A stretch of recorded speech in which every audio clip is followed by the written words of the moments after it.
Muy buenas noches y bienvenido a un nuevo programa de debate. Este día martes 30 de junio estamos terminando el mes de junio, nos estamos terminando con cifras récord muy parecidas a las que se produjeron el mes de mayo pasado y obviamente eso significa, como dijo el día de hoy el secretario, el vocero de comunicaciones del gobierno, que la crisis de seguridad que vive el país estamos viviendo la mayor crisis dentro de la crisis de seguridad que vivió el país en los últimos años. Obviamente esto amerita mucho análisis. Hoy día hemos invitado a dos miembros del Consejo Nacional de Seguridad Ciudadana y Convivencia para poder entender y para poder también conocer qué es lo que puede hacer o qué está haciendo y qué puede hacer este Consejo por la situación dramática que está viviendo nuestro país. Los presento inmediatamente: el pastor Mario Vega, quien es miembro del Consejo, obviamente, y pastor general de la Iglesia de Lima. Buenas noches, pastor, bienvenido. Gracias, Nacho, un gusto. También está con nosotros Zaira Navas, miembro del Consejo, y también es la directora nacional de Niñez y la Adolescencia, CONNA. Buenas noches. Gracias. Zaira, bienvenida. Muy buenas noches, un saludo a toda la población salvadoreña. Vamos a tratar de... Bueno, ya todos estamos reconociendo que estamos viviendo por estos días la mayor de las crisis, una profundización, como dijo hoy día el secretario de Comunicaciones, de la violencia en el país, y esto no tiene nada de bueno. Pastor, ¿cómo se interpreta esto desde su punto de vista? Yo concuerdo que estamos viviendo una crisis de violencia de las más altas en lo que va del siglo y también el siglo pasado, ¿no? Porque durante el mes de mayo, ya avanzado el mes, fue cuando se sobrepasó el promedio de muertes diarias que se dieron durante la guerra civil. Y ahora junio está terminando con niveles casi iguales a los del mes de mayo, lo cual significa que lo que era un repunte, como se le llamó en aquella ocasión, se ha convertido en una tendencia. Y la tendencia sería a una violencia que ha superado a la que se dio durante la guerra, al menos en índice diario de muertes. Y creo que eso debería ser un motivo de reflexión muy serio para pensar y repensar el camino que hemos tomado en cuanto al abordaje que se ha hecho de la violencia, yo diría en los últimos 20 años, hablando de la violencia social. Pastor, he escuchado a mucha gente decir que estamos condenados a la violencia. Fuimos violentos, hemos sido violentos casi toda la historia, solo en los últimos años pensar que tuvimos una guerra de 12 años muy violenta y después caímos en otra espiral de violencia, que es la violencia criminal, y pareciera, digamos, que no nos sacamos de encima este estigma de ser un país inseguro y violento. Yo creo que culturalmente el salvadoreño es una persona que cree que la agresividad y la violencia son los caminos para poder resolver los conflictos o las diferencias entre personas. Creo que el salvadoreño es inmediatista, quiere soluciones prontas y quizás pues lo que él considera que es la solución más pronta es el uso de la fuerza o de la violencia. Y creo que no solo fue pues la actual ola de violencia social, como se le ha llamado, y tampoco la guerra, sino que todas las demás guerras que hubieron en los siglos anteriores. Y uno pudiera pensar desde la conquista, pero realmente no fue ni siquiera ahí el arranque, sino que aún los pueblos precolombinos fueron eminentemente grupos guerreros, ¿no? Que la violencia la utilizaron de una manera casi permanente. No obstante, lecciones de otros países que fueron igualmente violentos o peores, países europeos, por ejemplo, han aprendido a coexistir en paz y tienen índices de asesinato, son muy bajos, pero los tienen, pero prácticamente es una vida pacífica la que ellos viven. Entonces, si estos pueblos lograron superar sus debilidades y poder encontrar vías civilizadas de solucionar conflictos, creo que el salvadoreño también podemos tener la esperanza de encontrar esas vías y encontrar otras maneras de resolver los diferendos. Zaira, ¿concuerdan que estamos viviendo la peor de las crisis de violencia post acuerdos de paz? Hoy lo decía el secretario de Comunicaciones y lo ponía en ese sentido, estamos en la peor crisis después de los acuerdos de paz. Yo creo que es importante retomar las palabras del pastor precisamente porque esto no se puede ver solo desde este momento. Obviamente la situación es muy preocupante, muy grave. Ya el pastor explicaba los índices y la alza que estamos teniendo y que se nota una permanencia en el tiempo, ya 3-4 meses en una escalada al alza. Sin embargo, es importante precisamente evaluar cómo se origina, de dónde viene esto, para que entonces empecemos a comprender que, como bien decía el pastor, las respuestas no son inmediatistas, pero que se requiere actuaciones desde ya para precisamente proyectarnos hacia los primeros pasos, la intervención inmediata para detener situaciones gravísimas, pero además comprendernos como sociedad, nuestras características sociales, empezar a deconstruir esas formas de resolver cualquier tipo de problema social. Yo creo que en otras oportunidades hemos evaluado la respuesta que damos, y esto no es solo nacional, sino de la región también, las respuestas que damos ante problemas bastante simples que los vamos complejizando y que no es desconocido para nosotros que lamentablemente respondemos o responde nuestra sociedad con violencia descomunal o desproporcionada a situaciones comunes, como un parqueo, como un problema, una disputa entre vecinos que llega a causar la muerte. Ustedes iniciaron aproximadamente hace 7, 8 meses su trabajo, y cuando iniciaron había un nivel de homicidios en el país aproximadamente entre 10 y 12 muertos diarios. Hoy, de acuerdo a las estadísticas, van 23 muertos diarios. El gobierno ha señalado que la causa de que esto se ha incrementado es porque el gobierno tiene una estrategia muy firme para enfrentar la inseguridad. Esta estrategia tiene que ver con el Consejo Nacional de Seguridad también. Ha sido parte de esta estrategia firme que ha provocado posiblemente una mayor represión y que hoy día tiene un mayor nivel de muertos, pero algunos dicen, bueno, a lo mejor estamos en la noche oscura y viene el amanecer. O sea, ¿cómo se entiende todo esto? No, yo creo que es importante ver las cosas desde su contexto y desde donde deben ser. El Consejo Nacional de Seguridad Ciudadana y Convivencia es un amplio espacio de comunicación social en principio, de diálogo social. En principio partió desde un análisis de la construcción de un diagnóstico, de identificar cuáles son las causas que generan esta situación tan grave de violencia.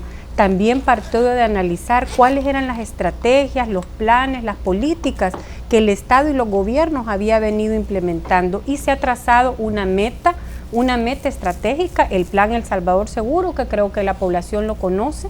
Este plan establece estrategias de corto, mediano y largo plazo. Obviamente el gobierno también tiene su política de justicia, seguridad y convivencia que establece líneas claras. Una cosa a la que se llegó en el Consejo Nacional de Seguridad y Convivencia es que era importante que todos los sectores participaran y dieran su opinión respecto a los temas como los que empezamos hablando esta noche. Y es que, ¿qué es lo que genera la violencia? ¿Cómo se reproduce la violencia desde los niños, desde sus primeros años de vida hasta cómo respondemos nosotros? El trabajo del Consejo es un trabajo que no puede dar resultados inmediatos, todo lo contrario, está construyendo propuestas de nación, de país, que obviamente no limitan la intervención del Estado, en este caso del gobierno central, que ha dicho con mucha claridad que va a ser contundente en la respuesta represiva legal ante la situación de violencia. Lo que sí debo decir es que una de las líneas del Consejo ha sido pedir y llegar al consenso que se aplique la ley cuando debe aplicarse. Y esto me parece que es importante que como nación lleguemos al acuerdo que la represión debe darse como parte de un Estado de Derecho, con la intervención en el momento oportuno, con la aplicación de la ley y obviamente con el respeto a los derechos de todas las personas, garantizando debido proceso, etc. Ahora que ha habido una contundencia tan clara, estamos viendo una reacción. Creo que hacer análisis tan a priori, nos corremos el riesgo de probablemente equivocarnos en la respuesta que podemos dar de por qué ocurre o no una determinada cosa. Lo cierto es que como Estado, en el Consejo y como gobierno, se ha tomado la decisión de ser contundentes contra la delincuencia de maras y de pandillas y de crimen organizado, que también es importante señalar que esta violencia no viene solo de las maras, que ellos están contribuyendo enormemente a generar la grave situación que tenemos, es importante decirlo, pero que también hay crimen organizado en nuestro país y hay otro tipo de violencia social a la que no le prestamos atención y que es la que genera precisamente que las maras y esta situación violenta se vaya reproduciendo. El Procurador de Derechos Humanos ha hablado de posible exceso de violencia. Ha hablado de que hay muchas denuncias que señalan que este nivel de intervención que hay actualmente está llevando, digamos, a un uso excesivo de la fuerza. Pastor. Yo comparto plenamente lo que el procurador dice. El problema aquí ha sido que el tema de la violencia se manejó desde una perspectiva política en gobiernos anteriores y no se le dio la atención que se debía. Es decir, el problema se dejó crecer y simplemente se utilizó para las coyunturas electorales que se venían dando. Cuando el problema ya creció y se volvió preocupación ciudadana que sobrepasó la preocupación económica, fue cuando quiso hacerse algo por resolver el problema. Entonces era aquel dilema entre que si se iba por la vía de la represión o por la vía de la prevención. Y lo que se enfatizó fue el tema de la represión sobre el de la prevención. Yo diría que es hasta este actual gobierno donde, bueno, aún el anterior gobierno tuvo un discurso donde hablaba de prevención y de represión, pero en la práctica no hubo medidas significativas de prevención que se hayan dado. Y en la actualidad yo creo que lo que está ocurriendo no es que se tenga un Estado o un gobierno que no comprenda la necesidad de la prevención y la inversión en ella, pues de hecho está luchando y está el tema de los préstamos de por medio. Pero yo creo que también es un gobierno que tiene que hacer cálculo político y tiene que dar resultados ante el votante. Y el votante es ese salvadoreño del cual hablábamos en la introducción del programa, que culturalmente piensa que la solución a los problemas se dan por la fuerza. Entonces el salvadoreño, la ciudadanía, lo que pide son medidas de fuerza, o sea, uno lo puede ver en las redes sociales, y la cuestión es de que si el gobierno no responde a esas demandas, entonces consideran que es un gobierno debilucho, o lo acusan pues que ellos mismos son mareros y cosas de ese tipo, no descalificaciones infundadas. Entonces yo creo que esa tentación, diría yo, del gobernante que necesita dar muestras a la sociedad, es una tentación que lo mueve a dar lo que la gente pide. Y si la gente pide fuerza, entonces da fuerza. Y en esa entrega de la fuerza es donde yo creo que se están cometiendo abusos del uso de la fuerza. Yo estoy convencido de que hay ejecuciones sumarias que se están dando en el país y que lo que tenemos es una guerra declarada entre las pandillas y la policía y el ejército en alguna medida, ¿no? Creo que los hechos de las últimas semanas lo demuestran, porque en poblaciones donde ha habido ejecuciones sumarias de pandilleros, casi al día siguiente hay una respuesta de las pandillas atacando a la policía o al ejército. Entonces yo estoy de acuerdo con lo que el procurador dice y creo que por este camino no se encuentra la solución, sino que hay que parar en algún momento, reflexionar, ahondar en cuáles son las causas de la violencia, porque no se puede tener un diagnóstico adecuado si no se posee una etiología, en este caso de una epidemia social que es la violencia. Entonces solamente identificando cuál es el patógeno se va a poder encontrar la salida al problema de la violencia. De otra manera uno puede estar descalificando, uno puede decir el cáncer es maldito, el cáncer es del diablo, el cáncer es del infierno, pero eso no va a curar a nadie de cáncer, ¿no? Ok. Vamos a ir al corte y voy a volver un poquito más sobre esto. Obviamente por ahí está, hay una preocupación de muchos, a pesar de que la mayoría de la población espera que todo se resuelva por la represión, como usted dijo, por el uso de la fuerza, pero obviamente para otros esto constituye un peligro muy significativo, muy importante. Vamos al corte, ya volvemos. Bueno, y la pregunta que quiero hacerle, ¿usted tiene temor al ver esta situación, que esto se salga más allá de las manos, que esto aumente? ¿O usted cree esto va a ir bajando a su nivel y va a volver a un nivel normal dentro de la normalidad?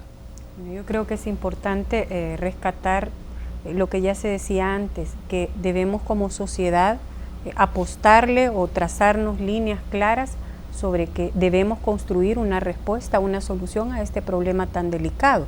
Y nuestra línea o nuestra meta debe ser precisamente desmontar esta situación de violencia, este ciclo de violencia que se reproduce y crece, y desmontarlo no solo en este fenómeno de homicidios y esta alza de homicidios, sino desmontar este ciclo violento para el que le damos respuesta a los problemas de orden social. Zaira, ¿cómo se desmonta? Eso es lo que la gente se pregunta todos los días.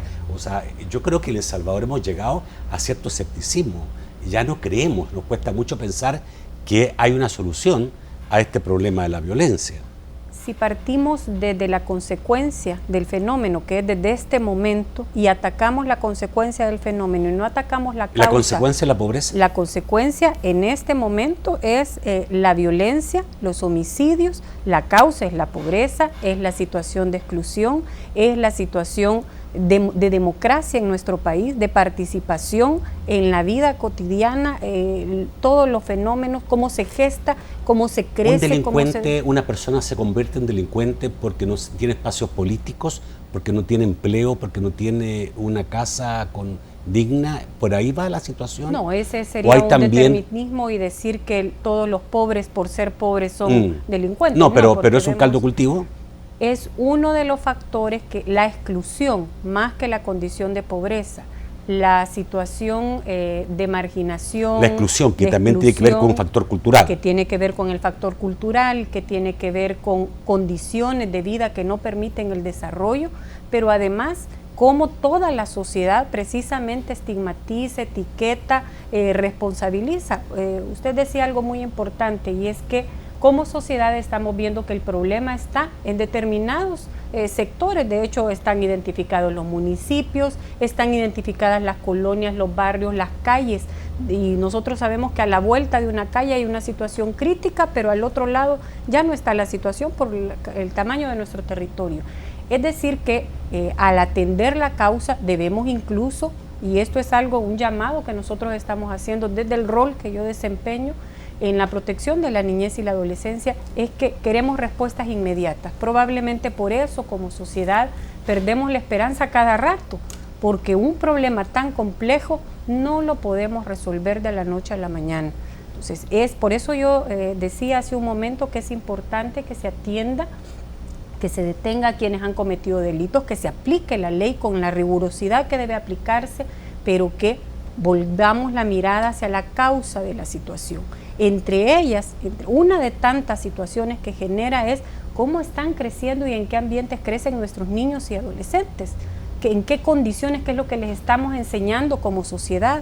Hace 20 y tantos años terminó la guerra en nuestro país y no hicimos un proceso de enseñarle a nuestra población que la forma, solo quiero concluir esta idea, que la forma de resolver los problemas sociales no es tomar un arma e irse a la guerra. La forma de resolver los problemas sociales es enfrentarnos, dándonos espacios y resolviéndolo. Eso no lo hicimos y no lo estamos haciendo. Y yo creo que tú tienes toda la razón, y es una cosa que hemos dejado hacer por muchos años, es una tarea pendiente en donde, digamos, el mundo ha evolucionado mucho y nosotros no hemos evolucionado en ese sentido.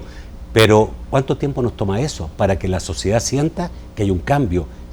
10, 20 años para poder decir El Salvador es un país que tiene una forma diferente de atención a su gente más necesitada, donde es un país que da participación, que donde se ha terminado la exclusión. Son procesos largos, ¿no? Por eso que la gente se pregunta, en este proceso largo, ¿quién va a ganar? Hay otra parte de lo que tú dijiste también, que es la institucionalidad, que las instituciones funcionen, pero parece que no funcionan mucho. Entonces no hay justicia, hay impunidad, y eso quizás se puede atacar más rápidamente, sin dejar que lo otro empiece a caminar y sea una máquina que no pare, en el sentido de que El Salvador sea mejor, más desarrollado, sobre todo para los más necesitados. Es que mientras sigamos viendo las cosas blanco y negro, es muy difícil que como sociedad nos planteemos una nueva forma, una forma distinta de hacer las cosas. Hoy por hoy demandamos intervención inmediata, respuestas contundentes ante el alza de homicidios, ante el daño grave que está ocurriendo en la familia de la Policía Nacional Civil. Queremos respuestas contundentes, pero no estamos volviendo la mirada, y aquí es importante distinguir tanto la mirada del gobierno, del Estado en su conjunto, pero la mirada del común salvadoreño y salvadoreña, de hacia dónde debe invertir, que es hacia su niñez, hacia su población, es generar espacios para el desarrollo de la población. Mire, yo quiero decir una cosa importante. Hace 6, 7 años en este país era pecado hablar de la prevención. Ahora, un avance que hemos tenido es que al menos en estos espacios ya podemos hablar que es necesaria la prevención, pero no falta concretar en la prevención, no falta realizar acciones de prevención. Ahora apenas empieza a sensibilizarse en la población que la prevención es necesaria. Ojo que es importante distinguir de qué estamos hablando cuando hablamos de prevención. No es ir a hacer canchas de fútbol, no es ir a solamente, pues, no es solo ir a iluminar calles, es precisamente a recomponer el tejido social. Y para eso se requiere, como usted bien dice, una institucionalidad fuerte, pero también se requiere una comunidad que vele por sus propios intereses. Pero, pastor, yo creo que usted lo ha pensado muchas veces, a pesar que tenemos uno de los problemas más grandes del mundo, somos uno de los países más violentos del mundo, por lo tanto tenemos uno de los problemas más graves del mundo, no tenemos una institucionalidad en una sola visión, en la búsqueda de un objetivo. O sea, el Poder Judicial actúa absolutamente diferente y desligado del problema de cómo lo ve el Ejecutivo, y la Fiscalía seguramente también, y los legisladores también. Entonces, ¿cómo podemos empezar a caminar si no tenemos una visión de país en este sentido, que podamos decir, vamos a caminar de esta manera, porque ya tenemos toda la experiencia para decir, aquí es el camino? Ese es el aporte más valioso que yo veo en la propuesta que Rudolph Giuliani vino a hacer al país, ¿no? Porque uno de los elementos de su recomendación era precisamente la coordinación interinstitucional y la focalización de los recursos que son limitados, pero que se pueden focalizar en los lugares de mayor incidencia del delito. Pero para llegar a ese acuerdo, yo creo primero que hay que tener una visión compartida, ¿no?, de la naturaleza de la violencia, lo que la origina y cómo poderlo resolver. Porque mientras haya segmentos del Estado que piensan que la represión es la salida, y otros estén tratando de articular esfuerzos que son un poco más amplios y más holísticos, no se va a poder llegar a un acuerdo y va a haber una descalificación mutua, ¿no? Entonces, a mí me da mucha esperanza lo que anteriormente decía Zaira, en el sentido de que es cierto lo que ella dice, que hace 10 años atrás hablar de prevención era para que le dijeran de todo a uno, ¿no? Pero hoy ya es un tema que se maneja, se habla, pero que todavía la población no ha terminado de tragar, y tampoco sus funcionarios. Entonces, pero me crea esperanza el caer en la cuenta, pues, de que hoy es un tema del cual se puede hablar, y al futuro uno puede pensar que finalmente se va a asimilar y se van a poder dar los pasos reales que vayan en esa dirección. No es descartar el tema de la prevención, porque a estas alturas uno no puede decir que no puede haber prevención, tiene que haberla, es necesaria. No puede el Estado renunciar a su responsabilidad, pero al lado tiene que invertirse socialmente, y tiene que invertirse bastante y a largo plazo, porque lo que usted mencionaba es una realidad. La pregunta de a cuánto tiempo uno puede esperar resultados en temas de prevención, no menos de 15, 20 años. ¿Cómo se logra que los partidos políticos, elemento fundamental de cualquier objetivo nacional, los partidos políticos en El Salvador creo que son fuertes, tienen representatividad, y no pueden ser bajo ningún punto de vista despreciables la solución de los problemas, tienen que ser todos, y los órganos del Estado? ¿Cómo se llega a que busquemos un objetivo común? Porque aquí estamos viendo lenguaje absolutamente distinto, incluso utilización política de la violencia partidaria, lo que es casi un delito. Entonces, ¿cómo se logra? Porque entendería yo que el Consejo debería ser el que haga eso. ¿Tiene fuerza el Consejo para lograr liderar realmente a todos, incluido el Ejecutivo, diría yo, ¿no?, a todos en el camino y determinar cuál es el camino a seguir? Alguien tiene que hacerlo, porque parece que aquí estamos en un diálogo de sordos, todos hablamos, todos decimos cosas, todos hacemos documentos, se han hecho muchos documentos, pero al final, no sé si esto, digamos, tenemos algo que podamos decir, una mínima esperanza de decir por este lado nos vamos a ir. Yo creo que el Consejo no es la entidad, porque es verdad que los partidos políticos están representados ahí, pero en las reuniones que yo he estado, que ha sido la mayoría, no recuerdo una ocasión en que hayan estado al mismo tiempo los partidos que hay en el país, ¿no? Al mismo tiempo. A veces hay presencia de uno, a veces de otro, a veces de ninguno. O sea, la constante más es de ninguno. Entonces yo creo que la instancia no es esa. Entonces, ¿qué es lo que va a llevar a que los partidos políticos comprendan la necesidad de tener una visión compartida? Si uno lo ve históricamente, yo pudiera decir que solo hay dos cosas. Uno es que los problemas nos sobrepasen, ya no los podamos manejar y ante la desesperación comprender de que hay que llegar a un acuerdo. Y el otro factor que normalmente ha ido al lado de ese desbordarse, las presiones internacionales. De fuera de ello, yo creo que no se va a llegar a un acuerdo por iniciativa propia de los partidos, ¿no? O sea, como los acuerdos de paz. Exactamente, donde se dieron los dos temas, ¿no? Que el problema era ya había desbordado, y por otro lado las presiones internacionales, ¿no? Que llevaron y obligaron a que se pusieran de acuerdo, ¿no? Vamos a tener que necesitar presiones supranacionales para poder lograr un acuerdo. Yo creo que todos creemos que mientras los dos partidos políticos principales del país no establezcan la lucha contra la delincuencia como un objetivo común, no le veo ninguna solución. Voy al corte y me voy contigo, Zaira. Tú dijiste que sí. Ya volvemos.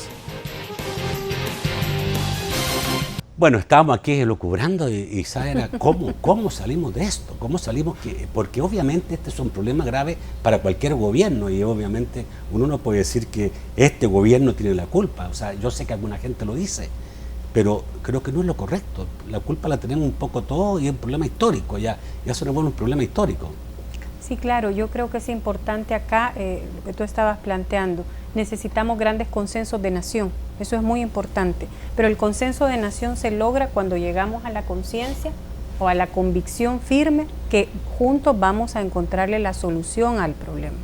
Por ahora todavía seguimos viendo un uso de problemas tan graves como la seguridad con intereses político-partidarios. Es decir, yo te acuso que sos el responsable y esto me genera réditos políticos. Aquí un tercer componente que es importante plantearnos sobre quiénes deben exigir a los partidos y a toda la población que se ponga de acuerdo es la misma población. A eso se refiere la participación ciudadana. Nosotros, población, votamos, y por eso es que debemos revisarnos nosotros como personas y cómo estamos nosotros que vemos las noticias, que nos informamos, qué es lo que pedimos y qué es lo que exigimos. Nosotros votamos incluso por aquellas propuestas programáticas que nos proponen cosas que no se cumplen de manera inmediata, pero además no estamos buscándole precisamente el análisis de esta problemática y llegar a los consensos. La ciudadanía puede jugar un rol importantísimo de Contraloría y vemos poca Contraloría ciudadana, hay que decirlo, respecto al funcionamiento de la institucionalidad estatal y de la institucionalidad que es producto de la firma de los acuerdos de paz. Entonces, quien realmente puede sentar en la palestra a todos los actores sociales es precisamente la ciudadanía, pero la ciudadanía que asuma también la responsabilidad, es decir, nosotros ciudadanos y nosotros... ¿No es una buena instancia el Consejo Nacional de Seguridad como para hacer el llamado, el reunir a los partidos, el hacer conciencia? O sea, aquí incluso no deberíamos tener problemas ni hasta para los presupuestos de seguridad, eso debería estar estipulado. Sí, eso es una cosa muy, muy importante. Por supuesto que el Consejo es un espacio para llamar al diálogo, para la concertación, pero no puede asumir la responsabilidad de sentar a los 2 o 3 partidos políticos o 4 para que tomen conciencia sobre los presupuestos de seguridad.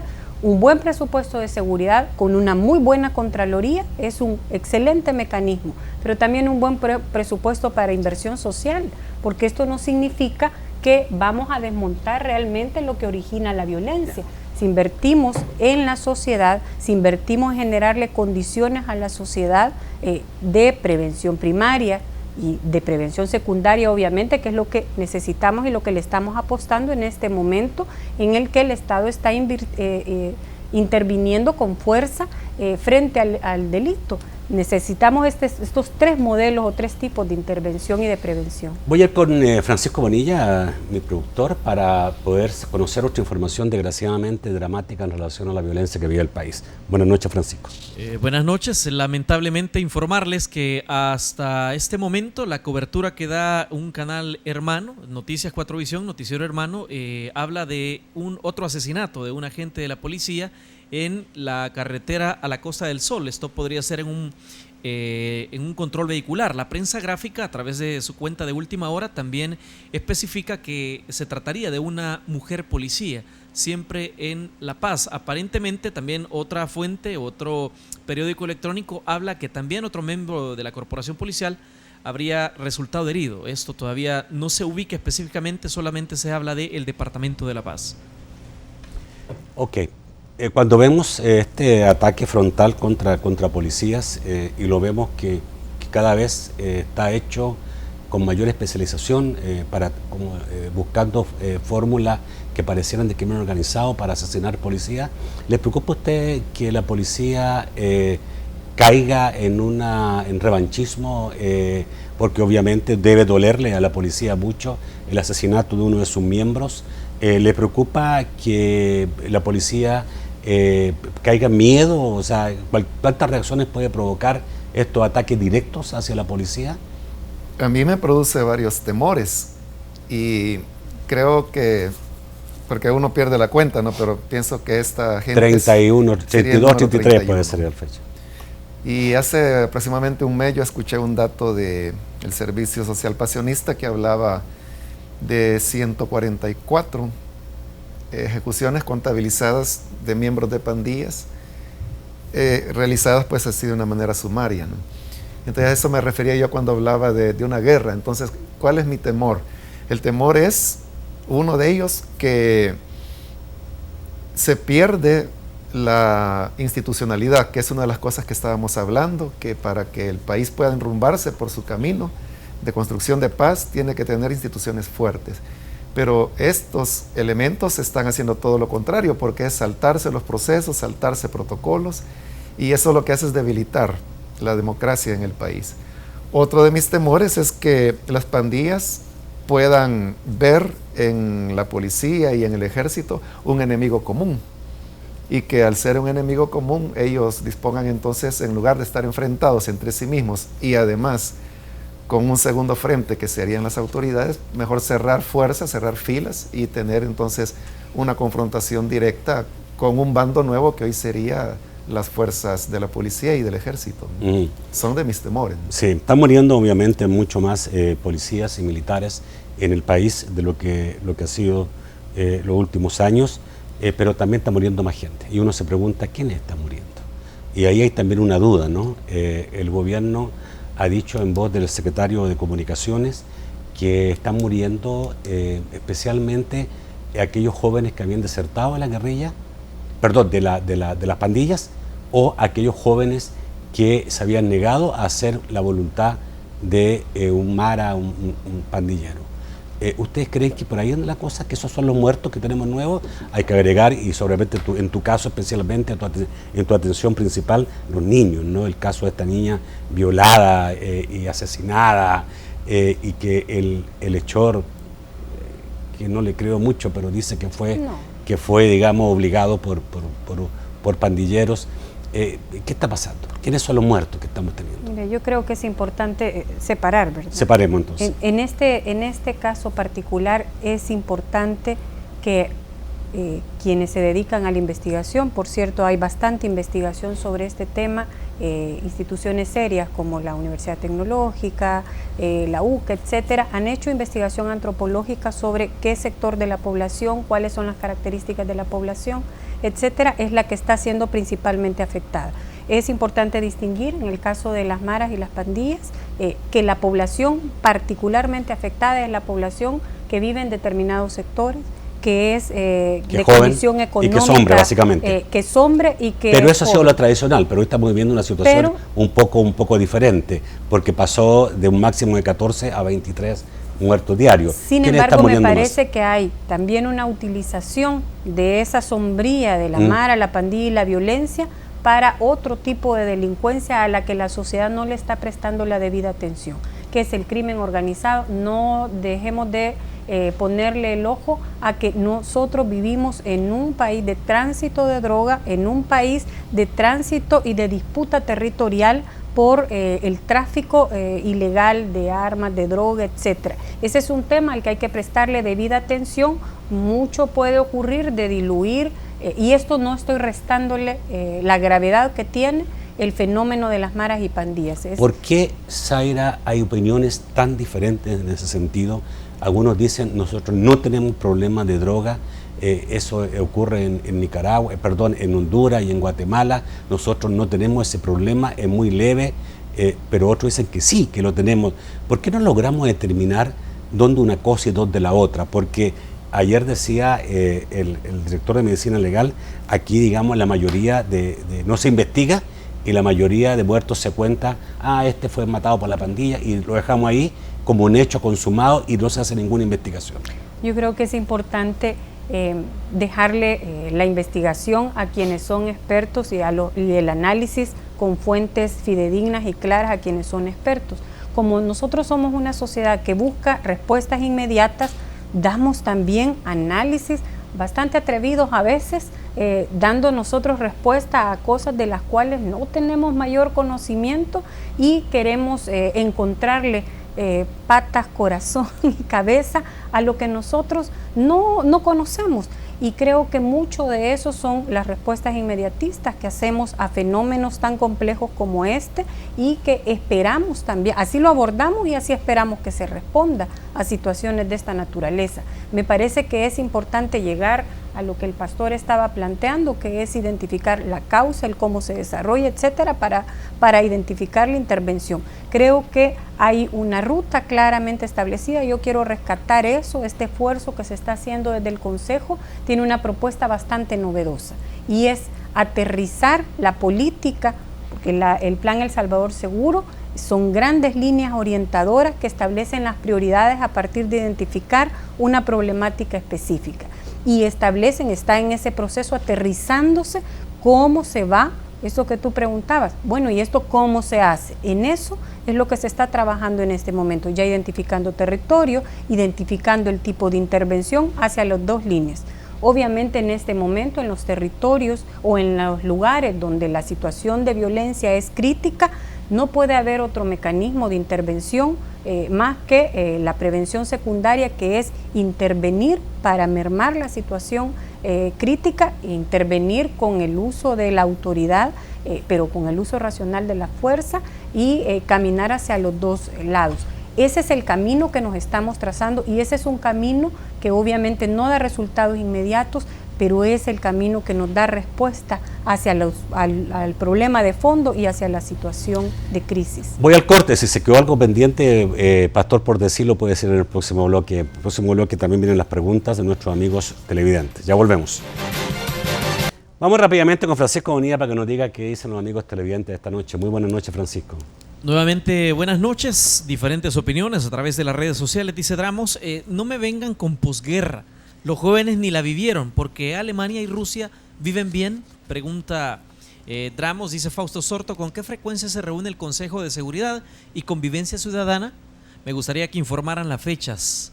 Dice Jacqueline Cruz, deberían castigar a los padres que no eduquen, cuiden y protejan física y psicológicamente a sus hijos.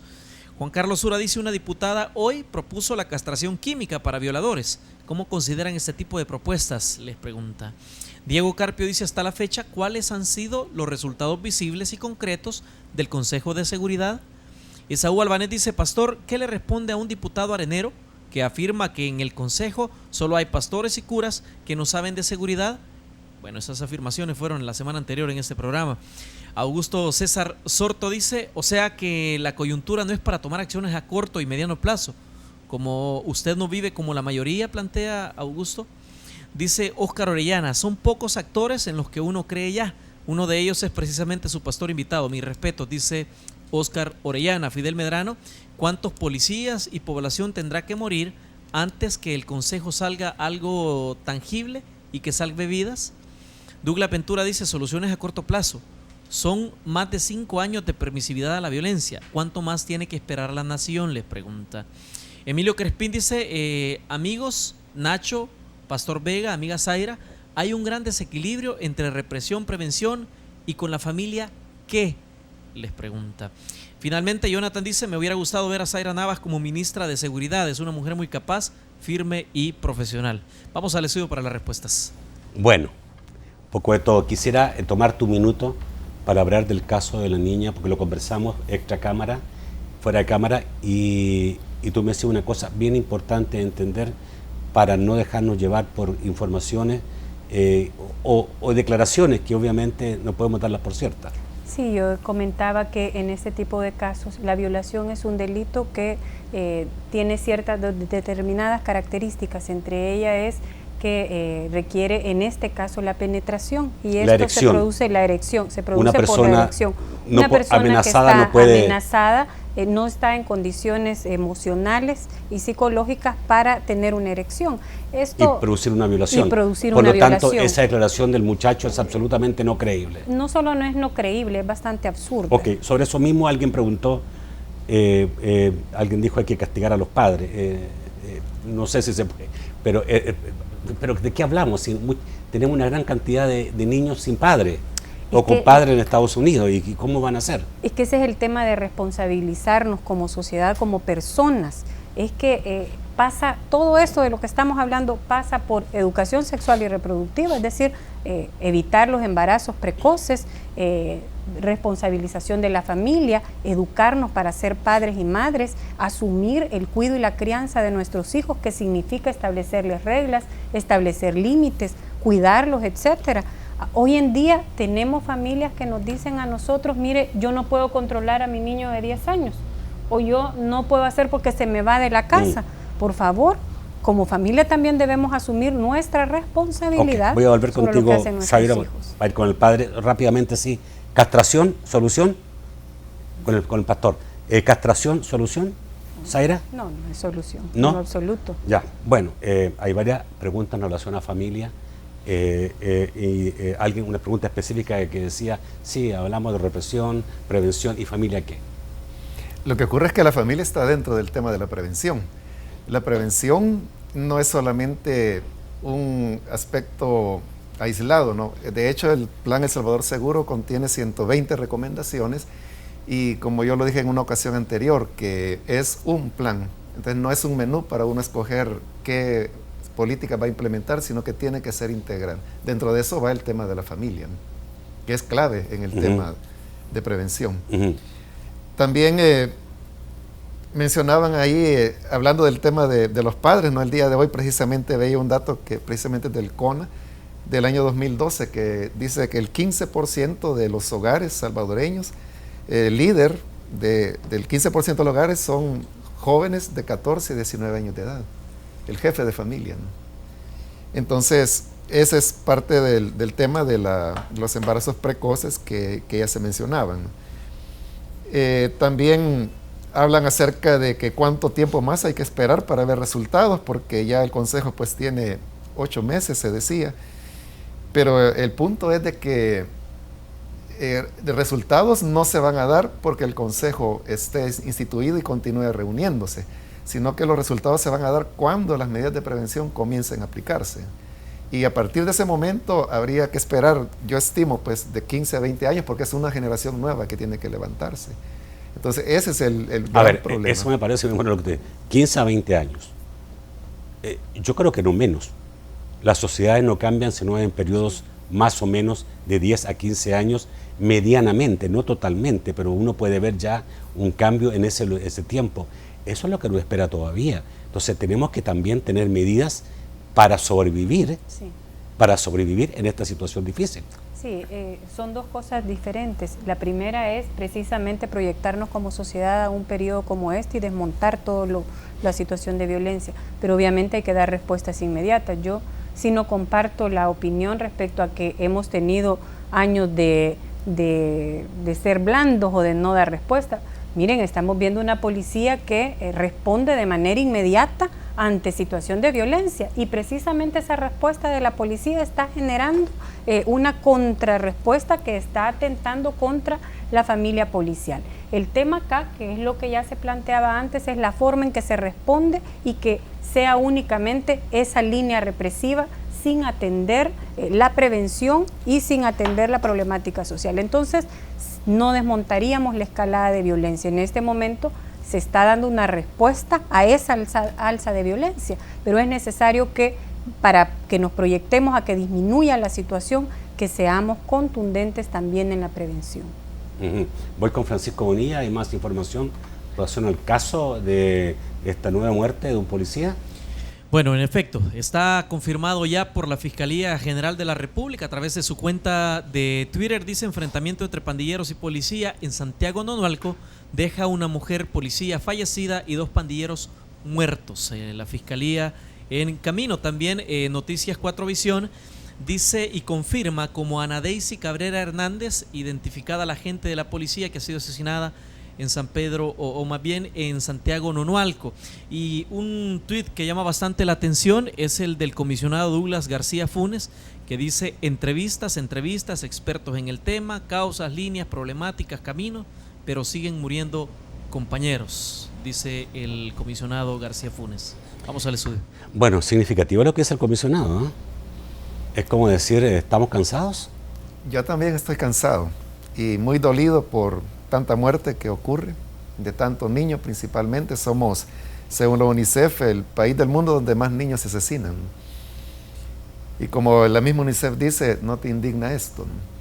Pero el punto es de que precisamente porque ya no queremos que esto continúe, porque ya estamos cansados, se tiene que comenzar a trabajar en serio el tema. O sea, ya no es posible que continúe siendo un estandarte político que se use para los momentos electorales, sino que se aborde con seriedad, y la seriedad implica el largo plazo. O sea, ahí no hay otra opción.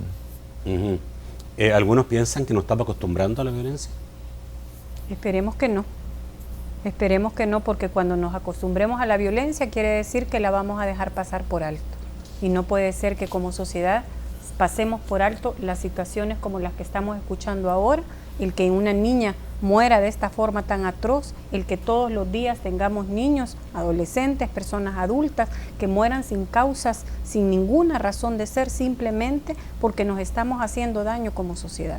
Yo creo que la indignación debe pasar a la acción, y eso es que cada uno de nosotros haga lo que le toca. La policía debe hacer lo que le toca, debe establecer sus responsabilidades, debe hacerlo como debe hacerlo, no de manera aislada y ni de manera que genere más violencia.